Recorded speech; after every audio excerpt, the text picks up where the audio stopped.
The Comox Valley Art Gallery always has amazing exhibits, and this time is no exception. They have 3 on the go, and this is Go Island.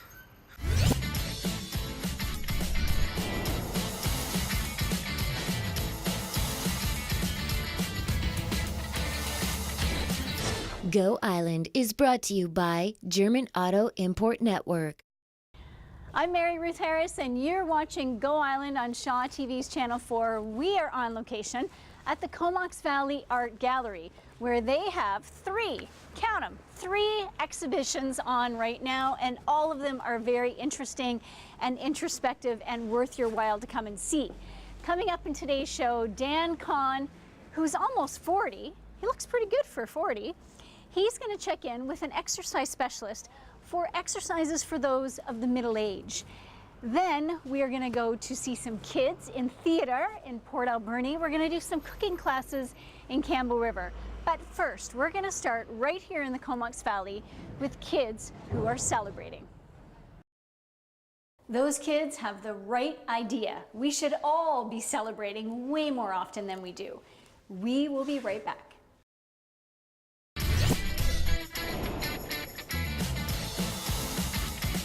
Welcome back. I'm Mary Ruth Harris. You're watching Go Island on Shaw TV's Channel 4. We are on location today at the Comox Valley Art Gallery. And the man behind this incredible photography is joining me now. This is Ron Pogue. Ron, I understand that you grew up in Woodstock the first 19 years. How did that, and how does that continue to affect your vision from the behind the lens? That's a very good question. I guess in the beginning it made me want a more expansive vision. I wanted to get out of the small town, move to a big city, New York, San Francisco, be a successful big city fashion photographer, something like that. And I lived in different places for a while. I lived in Vancouver, and it was all well and good for its time, but eventually I wanted to regain the small town feel. Security, knowing people, the sense of community that you find somewhere like the Comox Valley or Cumberland, similar to what I grew up with, sort of a sense of home, I guess. Now, what was it about the Maple Pool United group that drew you in as a photographer? That's a very intimate relationship. And what was it that drew you into that intimacy? I guess I'm always very attracted to try and photograph things that are difficult to access or that other people can't or haven't or won't. I also saw it as a subject that was being rather lopsidedly represented in the media.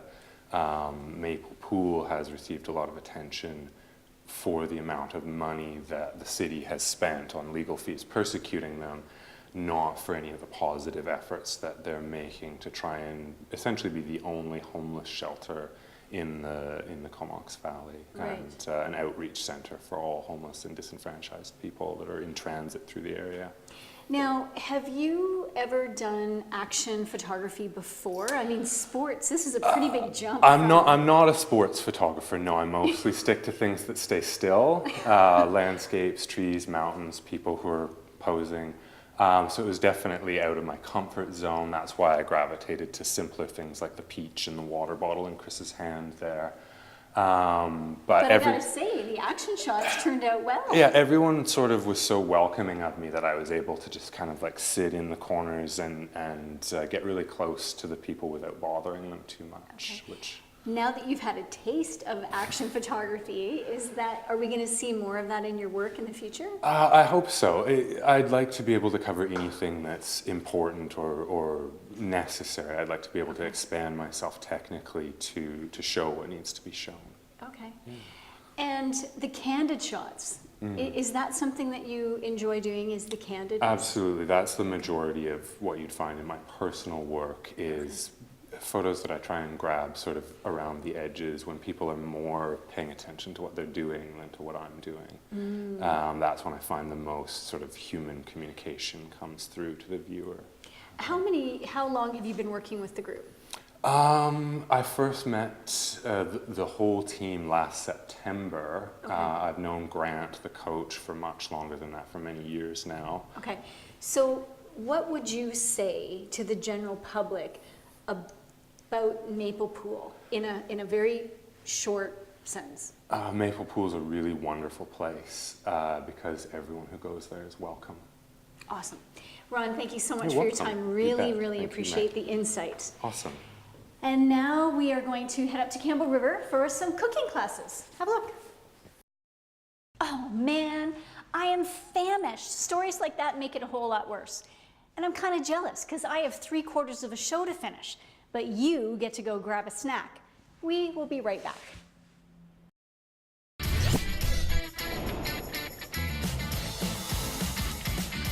I'm Mary Ruth Harris. You are watching Go Island, and we are on location today at the Comox Valley Art Gallery, where they have 3 fabulous exhibits on. One of them is the brainchild of Andy Everson, and we are going to have a story on him in the next week or so. So keep your eyes open for that. Right now, we're going to pop over to Port Alberni, where there are some kids that are keen on theater, and they're gaining real-life experience. Have a look. I absolutely love live theater. It is so much fun, especially behind the scenes. Those kids are having a blast. Now, coming up right after the break, Grant Shilling.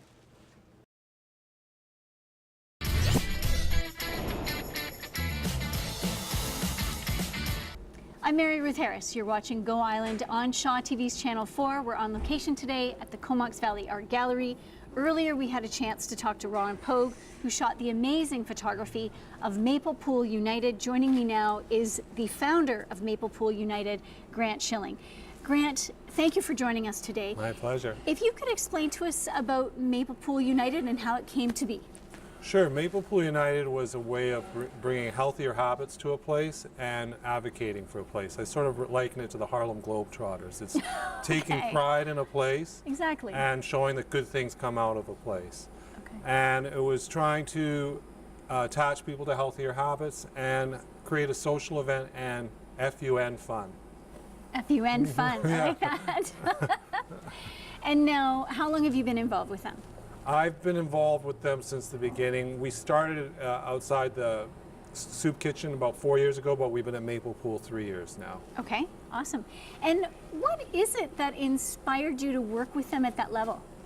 Well, I have a physical education degree. I've done lots of outreach work with sports and culture. I've gone to Gaza to give the Gaza Surf Club surfboards. I'm working on a skate park in a house off of Tofino.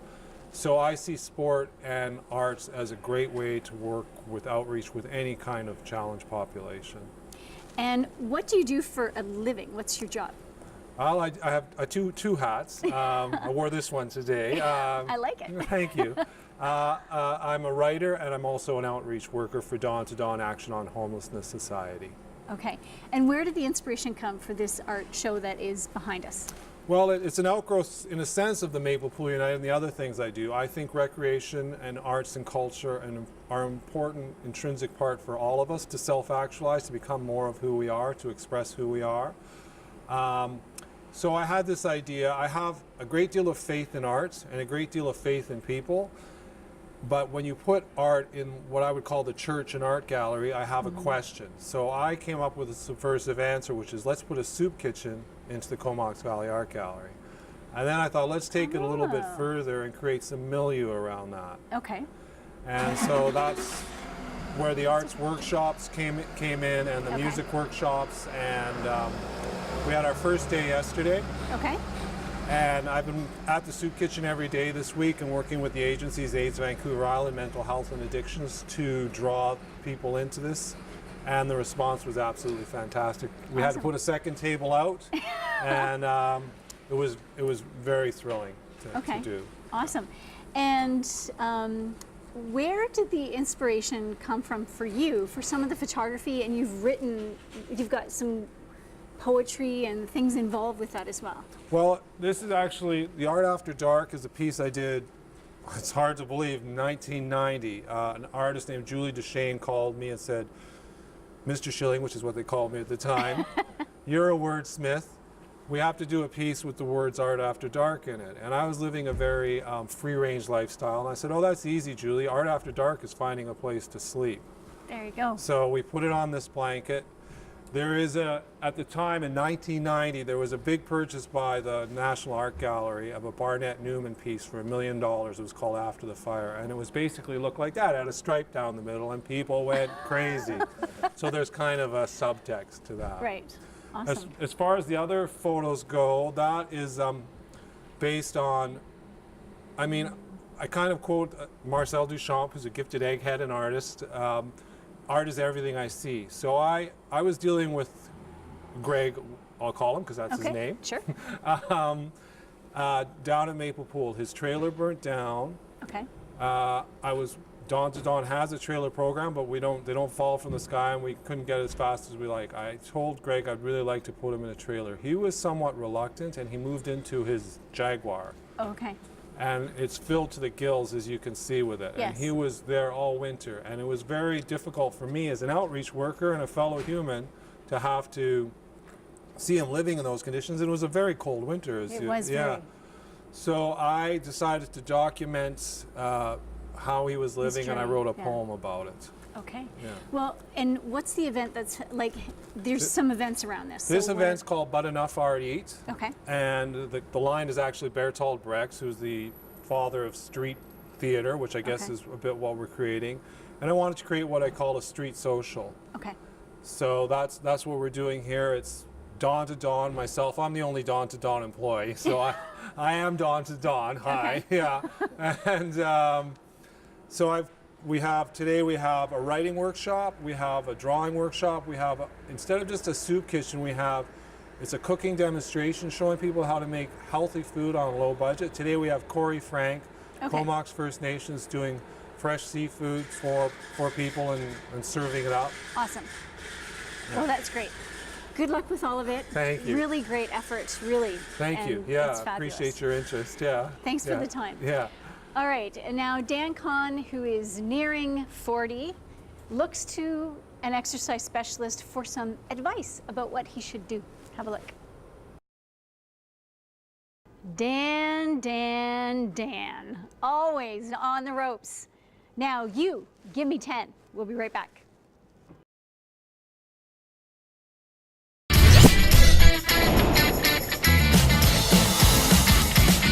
I'm Mary Ruth Harris. Thank you so much for watching Go Island today. We've been on location at the Comox Valley Art Gallery. Special thanks to Ron Pogue and Grant Shilling for sharing with us their journey with Maple Pool United. Coming up this weekend here in the Comox Valley, a junior jam cam bonspiel at the curling rink. It's going to be a blast. So stop by and cheer on those kids. We, on Friday, are going to be up on Mount Washington. There is the BC Provincial Championships for freestyle skiing. It's going to be a hoot. Can't wait for that. Now, in the meantime, you can like us on Facebook, follow us on Twitter, and check out our YouTube channel, Shaw TV North Island, and watch all the stories. There's dozens of them there. You can relax with a little bevy, a little snack, watching TV. It's great. All local stuff. Very inspiring. Now you go out there and enjoy that sunshine, because we got lots of it right now, and we will see you on Friday. Go Island is brought to you by German Auto Import Network.